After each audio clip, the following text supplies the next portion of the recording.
Although on Christmas Day a lot of you guys probably won't be watching much YouTube, I wanted to put out this video anyway because I've had questions from people about how did the PS5 competition go? Where was the winner from? Have they got the PS5 yet? What does this mean for future competitions, either good or bad? And also maybe what's up next? Well, you'll definitely want to stick around for that because what's up next is pretty insane. Quite a step up from a PS5, that's for sure, and something which I'm hugely looking forward to showing you. But first of all, our winner was from the States. That's actually something which I predicted. I thought that it would probably be a stateside winner, partially because I have more viewers from America than anywhere else. So just by, simple odds, it seemed likely. And ultimately, we had an idea before the end of the raffle, in terms of just making things that much smoother. Why send my PS5 to the States, wherein there'd be an import tax, the chance of it getting lost in shipping, it may have to go by boat instead of plane because of the batteries. There's just all these unnecessary complications, plus then the winner would potentially have to get a different power cable as well. So why not then just order them a PS5 from their local store, deliver it to their house, and they're ready to go. So technically, in the case of this one, our winner got an upgrade. Not because I did that, but because I actually bought them the disc edition instead of the digital one for $700. Now the reason why I did that is because even though the prize was the digital edition, which is what I personally use, I could not find a store that had any digital editions that could deliver, so I could only find a disc edition. What a problem. And I'm, sending them that one instead. You'll see the evidence of that in the video and some of the brief conversation that we had. But yeah, it was a great success. The competition went really well. I want to thank all of you who made it a success, because it means that we can definitely do something like this again in future. The PS5 should get to them within, I think, the next couple of weeks. In fact, less than that. It should be between like the 30th of December and 4th of January, something like that. So we'll have to see. I will do a community post with a picture of that or whatever when they've actually got the PS5, so that'll be great. In the meantime, though, what is this next teaser that I'm talking about? Well, I'm actually going to show you exactly what the next teaser is going to be, because it is insane. If you thought a PS5 was a good prize, well, just check out this next one. Now, the tickets are not available right now for this next one, but in the next few days I will be putting out a video specifically about it, and then the tickets will be available. And it is this. A literal, and yes, your eyes are not deceiving you, quite a step up from a PS5. I'm actually doing a competition, exactly the same format as the PS5, for a Bentley Continental Super Sports.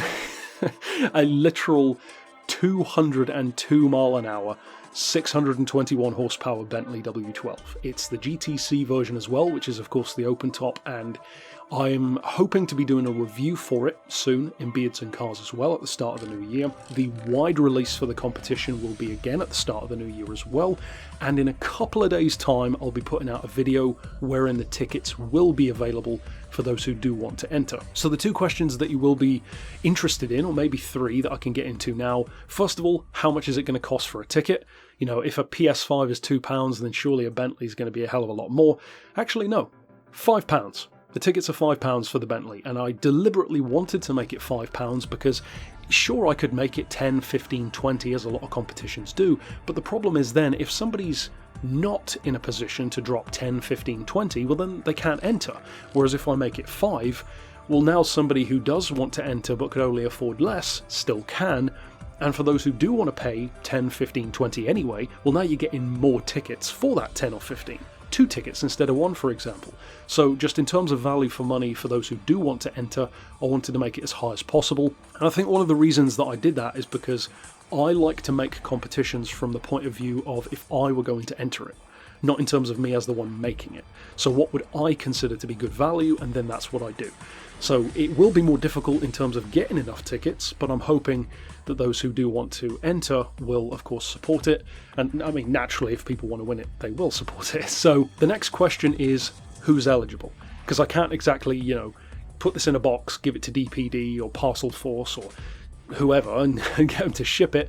Unfortunately, it will be a UK only competition for fairly obvious reasons, and the way it's going to hopefully work, although we can't set this in stone because it depends where the winner is, they could be just down the road from the dealership, but realistically, in most cases, the winner probably won't live that close. So my plan is, if we can reach enough tickets for the car, then I am planning to personally drive the Bentley to the winner's house, hand them the keys, do the paperwork for them becoming the new owner, and literally see that joy on the winner's face of them having their own literal supercar for £5 or however many tickets they buy. So I think you can kind of tell why this is such a badass competition as far as I'm concerned, and something which I've literally always wanted to do.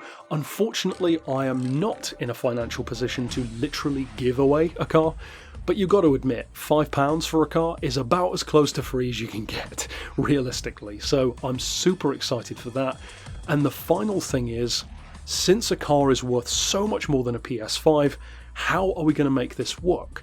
Well, put simply, just like with the PS5, if we reach enough tickets for the car, then it will be the guaranteed prize. And of course I will be doing updates through the course of it.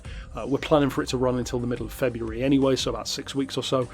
But even if we don't reach that amount, the winner will still get that same 75% of all of the tickets. Let's say 13,000 people entered. Now that's not enough to let the car be the prize, unfortunately. We need about 15,000 for that, which sounds like a massive amount, but you can get there pretty quickly if you get enough people who want the car. Let's say then if it got 13,000 instead of 15,000, well, what happens then? Well, if you do the math, 75% of 13,000 times 5 is quite a lot of money for the winner. So even though you're not going to win the Bentley, technically you could buy a different Bentley with the amount of money that you'll win anyway.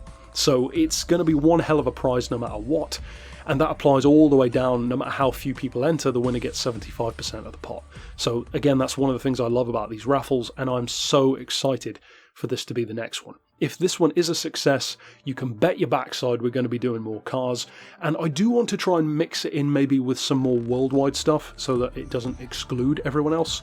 But obviously when it comes to stuff like cars, I am restricted by the shipping aspect of it. And the only time I could make an exception would be if somebody wanted to enter from outside the UK, you would have to, and this would be the only way that you could enter, you would have to have someone in the UK who can enter on your behalf, and then they would have to keep the car until you can get it. That's the only way that you could enter if you're outside of the country, no other way. But in future, I would love to do maybe a superbike competition, you know, like a Ducati or an MV Agusta, Bimota, something like that. And technically a bike would be a lot easier to get the tickets for because they're a lot cheaper than a car in comparison. You know, 10 grand in motorcycle terms is a lot of money. You know, you can get a top tier bike for that. So I'd love to maybe do that in future, but I know not as many of you are interested in bikes as with cars. But again, we could always do multiple ones at once, depending on how they go. So there's no reason to say we couldn't try a bike at least. But yeah, stick around for that, of course. It is dropping fully in the next couple of days. And of course, keep an eye out for that if you do want to enter and potentially win a literal Bentley Supersports. But thank you to all of you who entered for making it such a success for literally the first one I'd ever done. And even beyond that, just thank you to all of you who supported the channel this year. And by supporting, that includes even just watching the videos. So technically, even people who absolutely despise my content have still supported it because they still viewed it. And even if they dislike the video, it's still engagement. So thank you to literally all of you. Ultimately then, that's it for this roundup. And I'll see you tomorrow with another vid. And that vid, incidentally, is going to be the next part of building the Ford GT40 model kit. So stick around for that, and I'll see you then. But for now, as always, thanks for watching.